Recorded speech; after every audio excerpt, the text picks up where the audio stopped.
Hello student, आप लोग देख रहे हैं मेरा यूट्यूब चैनल नंद जी भोरे के नाम से। मैं नंद जी कुमार आप लोग सामने में लेकर आया हूँ इतिहास का चैप्टर जो साहित्यिक स्रोत। मैंने आपको पिछली वीडियो में बता दिया है कि साहित्यिक स्रोत में क्या क्या होते हैं। तो देखेंगे आपको बता दें कि साहित्यिक स्रोत में लिखित स्रोत को साहित्यिक स्रोत कहा जाता है।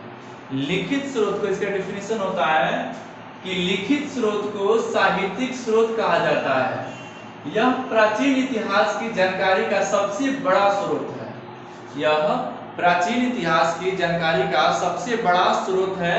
कौन? साहित्यिक इतिहास। अब आगे देखेंगे गैर धार्मिक स्रोत। आपको मैंने पढ़ा दिया है पिछली क्लास में स्ट्रक्चर के बना करके। तो गैर धार्मिक स्रोत में देखेंगे इसका संबंध किसी न किसी धर्म से नहीं रहता है। यानी गैर धार्मिक का मतलब होता है किसी धर्म से ये संबंध नहीं रखते हैं। जैसे अर्थशास्त्र आपको मैं आगे बताऊंगा कि अर्थशास्त्र क्या है। अर्थशास्त्र में केवल राजनीतिक चीज होती है। अब आगे देखेंगे धार्मिक स्रोत। देखेंगे धार्मिक स्रोत में इसका संबंध किसी न किसी धर्म से रहता है।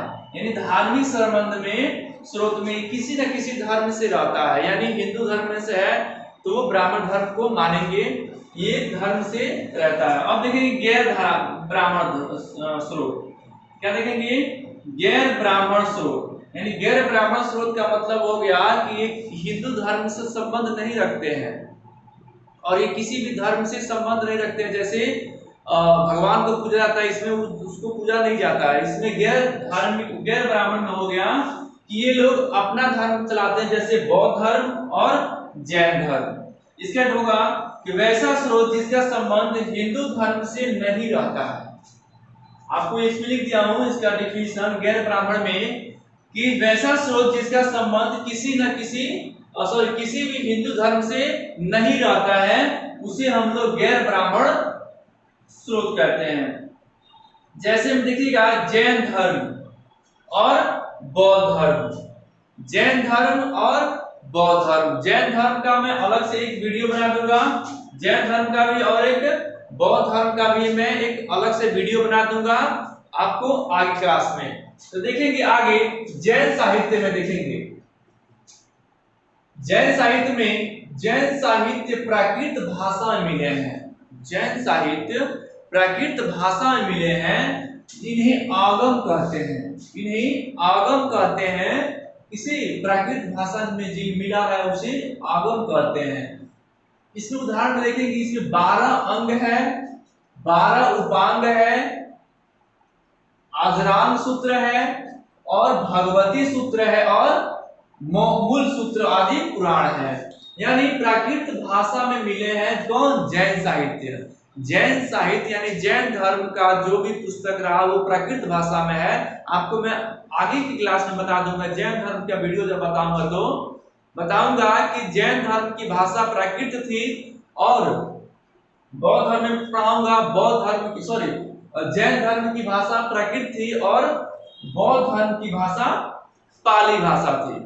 मैं आगे में पढ़ा दूंगा और जैन धर्म और बौद्ध धर्म में अंतर बता दूंगा। जैन धर्म का पतन का कारण क्या रहा और बौद्ध धर्म का आगे तक विस्तार चला उसका क्या कारण रहा, मैं आगे की वीडियो में बता दूंगा। अभी देखेंगे यहाँ पे जैन धर्म साहित्य बता दिए, यह प्राकृत भाषा में मिले हैं, इसे आगम कहते हैं। इसमें 12 अंग, 12 उपांग और 12 उपांग, आधारांग सूत्र, भगवती सूत्र, मूल सूत्र आदि पुराण इसमें सम्मिलित है। अब देखेंगे बौद्ध साहित्य। बौद्ध साहित्य में देखेंगे बौद्ध साहित्य पाली भाषा में मिले हैं। बौद्ध साहित्य पाली भाषा में मिले हैं। जातक ग्रंथ में महात्मा बुद्ध के पूर्व जन्म की 200 कहानियां हैं। जातक ग्रंथ में आपको मैं बता दूंगा आगे जब बौद्ध धर्म पढ़ाऊंगा तो जातक ग्रंथ में महात्मा बुद्ध के पूर्व जन्म की 200 कहानियां हैं। ललित विस्तार में महात्मा बुद्ध की पूरी जीवनी है, यानी ललित विस्तार में आपको पढ़ा दूंगा और जातक पढ़ाऊंगा, उसके बाद से अंगुत्तर निकाय पढ़ाऊंगा। ठीक है, तो ललित विस्तार में महात्मा बुद्ध की पूरी जीवनी है। ललित विस्तार में महात्मा बुद्ध की पूरी जीवनी का वर्णन किया गया है। उसी प्रकार से अंगुत्तर निकाय में 16 महाजनपद का वर्णन किया गया है। इसमें किया गया 16 महाजनपद का वर्णन किया गया है अंगुत्तर निकाय में। आपको मैं महाजनपद का भी एक अलग से वीडियो बना दूंगा, आगे देख लीजिएगा। उसके बाद से बौद्ध धर्म की सबसे पवित्र पुस्तक त्रिपिटक। अभी मैंने इससे पहले आपको पिछली वीडियो में बता दिया कि त्रिपिटक के बारे में बताया था कि बौद्ध धर्म की सबसे पवित्र पुस्तक कौन सी है? त्रिपिटक है, जिसकी आपको मैं बता दिया था कि सिंह अपने 400 पेजेस कहां लेके चला गया? अपने देश लेके चला गया। चलिए अब इसमें देखेंगे बौद्ध धर्म की त्रिपिटक जो पुस्तक है सबसे पवित्र है, जो 3 पुस्तकों का क्या है? समूह है।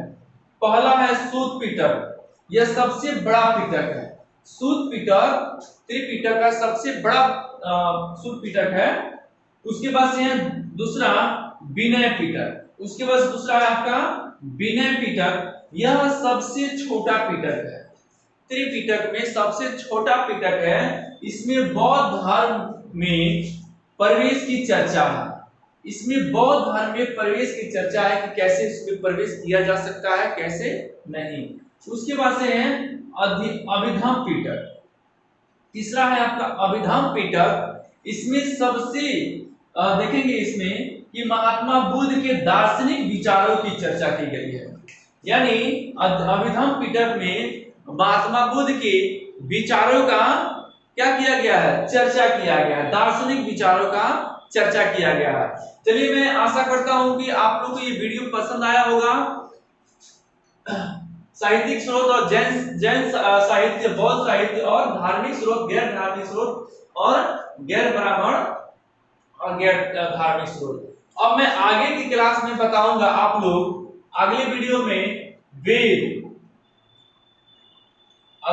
में मैं वेद पर चर्चा करूंगा।